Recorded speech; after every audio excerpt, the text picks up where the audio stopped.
Ya, bismillahirrahmanirrahim. Assalamualaikum warahmatullahi wabarakatuh.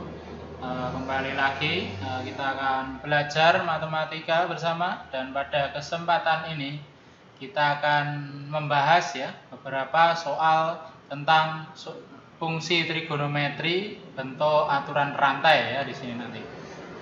Oke, kita masuk kepada soal yang pertama.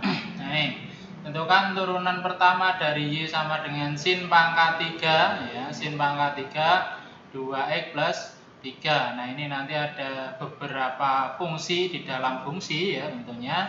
Maka kita gunakan aturan rantai untuk menyelesaikan. Nah, di sini kita tentukan dulu ya V ya. V itu bisa kita tentukan V-nya yang di dalam kurung ini 2x plus 3, maka dV per dx nya itu adalah 2, turunan dari 2x 2, turunan dari 3 0, berarti 2. Kemudian U nya ya, U nya kan sin 2x plus 3, karena tadi 2x plus 3 nya sudah kita ubah menjadi atau kita misalkan V menjadi sin V ya. Kemudian seperti itu. Kemudian kita turunkan sin V diturunkan menjadi cos V ya, di U per dV atau turunan dari U terhadap V, maka cos V. Kemudian Y, nah Y karena tadi sin 2x plus 3 itu sudah kita ubah menjadi sin V, kemudian sin V kita ubah menjadi U, maka menjadi U pangkat 3 ya, ini semua menjadi U pangkat 3. Kemudian Y diturunkan terhadap U menjadi 3 U pangkat 2 ya, seperti itu. Nah, kemudian kalau sudah ketemu semua, kita gunakan turunan ya.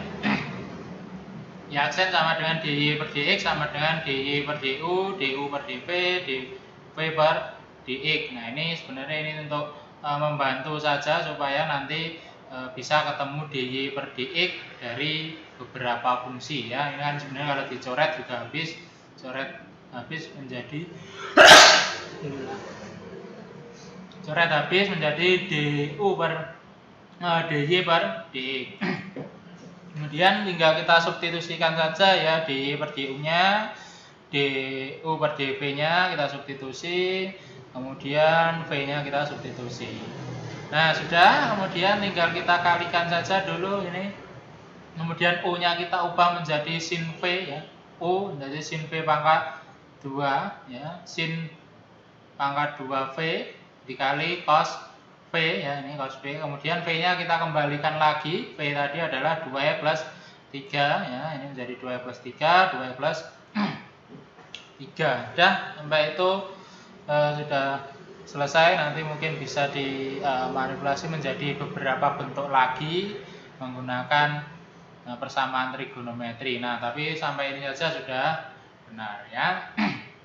Oke, kita masuk kepada soal yang kedua. Di sini tentukan turunan pertama dari Y sama dengan akar 1 plus sin kuadrat X. Nah, seperti yang saya jelaskan sebelumnya, kalau kita menyelesaikan turunan ya, kalau ada bentuk akar, kita ubah dulu menjadi bentuk pangkat. Ya, gitu. Nah, ini ada akar berarti menjadi pangkat setengah, berarti 1 plus sin kuadrat X pangkat setengah ya. Kemudian sin kuadrat X bisa kita ubah menjadi atau kita tuliskan menjadi sin X pangkat 2 di sini ya, sin X pangkat 2. Nah, udah, kita sudah bisa mengkelompok-kelompokkan, kemudian kita tinggal memisalkan saja ya. V-nya adalah sin X yang paling depan dalam kurung ini. Kemudian turunannya cos X.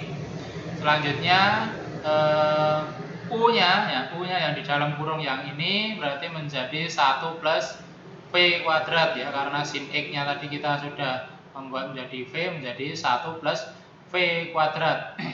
Nah, diturunkan 1 diturunkan 0 ditambah V kuadrat diturunkan menjadi 2V. Kemudian nah, karena 1 plus sin V tadi ya, V kuadrat tadi adalah U, maka ini menjadi U pangkat setengah ya. Turunan dari U pangkat setengah berarti turunan pangkatnya dikalikan ke depan, U pangkat 1 per 2 ya, 1 per 2 dikurangi 1 ya, setengah dikurangi 1 berarti min setengah ya, berarti setengah U pangkat min setengah sama dengan 1/2 nya tetap. Kalau ada pangkat min berarti kan seper, kalau ada pangkat setengah berarti akar, berarti menjadi 1/akar U ya, sama dengan 1/2 akar U, atau atas kali atas, bawah kali bawah, jadi 1/2 akar U. Nah, udah semua ketemu, DU per DX, DU per DV, DY per DU udah ketemu semua, tinggal kita bentuk ya, kita bentuk menjadi nah ini DY per DU nya kita masukkan, DU per DV, kemudian DV per DX ya, ini tinggal kita kalikan semua. Nah, ini kemudian U-nya kita bisa kembalikan ya, U tadi 1/V kuadrat. Nah, ini U-nya 1/V kuadrat kita kembalikan. Kemudian V-nya kita kembalikan, V-nya tadi adalah sin X, berarti ini menjadi sin kuadrat X, yang lainnya tetap. Kemudian ini V menjadi sin X, yang lainnya tetap. Terus kemudian tinggal kita operasikan ya, ini bisa dicoret habis ya, atau 1 dicoret. Jadi ini di atas jadi sin X kali cos X per akar 1 plus sin kuadrat X. Nah, itu untuk soal nomor 2 sampai itu. Kemudian kita masuk kepada soal nomor 3 ya. Nah, ini kita bisa kita coba ya dengan cara yang lebih cepat ya, cara yang lebih cepat. Nah, di sini sekan pangkat 4 dari Px plus Q ya, kita tidak menggunakan struktur DY per DX itu, tapi langsung aja. Yang pertama caranya seperti ini, kita turunkan dulu yang dalam kurung ya, dalam kurung itu kita turunkan dulu. Nah, menjadi P. Kemudian yang ini trigonometrinya kita turunkan dengan sudut yang sama tentunya, karena diingat-ingat dalam trigonometri kalau diturunkan ya, sudutnya tidak boleh berubah ya, jadi atau tidak bisa berubah, jadi sudutnya tetap. Turunan dari sekan itu apa? Sekan kali tangen ya, sekan kali tangen, sudutnya tetap ya. Ini turunan dari sekan itu adalah sekan kali tan ya, sudutnya tetap sebagai Px plus Q, ini juga Px plus Q. Kemudian dikali, nah ini pangkatnya dikalikan ke depan, ini pangkatnya 4. Terus sekannya yang tadinya pangkat 4 menjadi pangkat 3, sudutnya tetap. Nah, intinya kalau ada trigonometri pasti belakang ini ada sudut-sudutnya selalu sama ya. Yang pertama turunan dari sekan itu sekan tan, sudutnya mengikuti. Kemudian sekan pangkat 4 diturunkan menjadi 4 sekan pangkat 3, sudutnya mengikuti, seperti itu. Nah, itu tinggal kita bisa mengalihkan ya.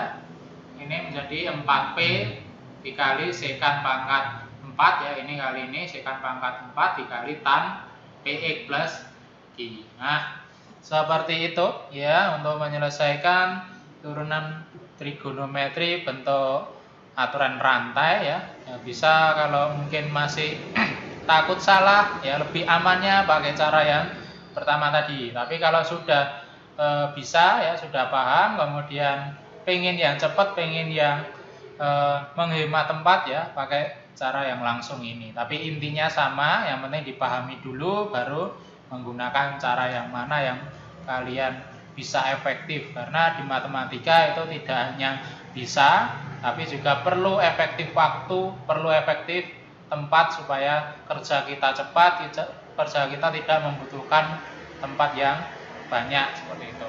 Mungkin itu dari saya ya, untuk lebih memahami nanti silakan coba-coba lagi soal-soal ya di buku atau mungkin dari internet, silakan dibuka-buka, dipahami, dikerjakan, kemudian terus belajar ya, karena bagaimanapun kita hidup itu kan untuk belajar, jadi jangan pernah berhenti untuk belajar, jangan pernah lelah untuk belajar. Sekian dari saya, jika ada salah kata mohon maaf. Sekian, wassalamualaikum warahmatullahi wabarakatuh.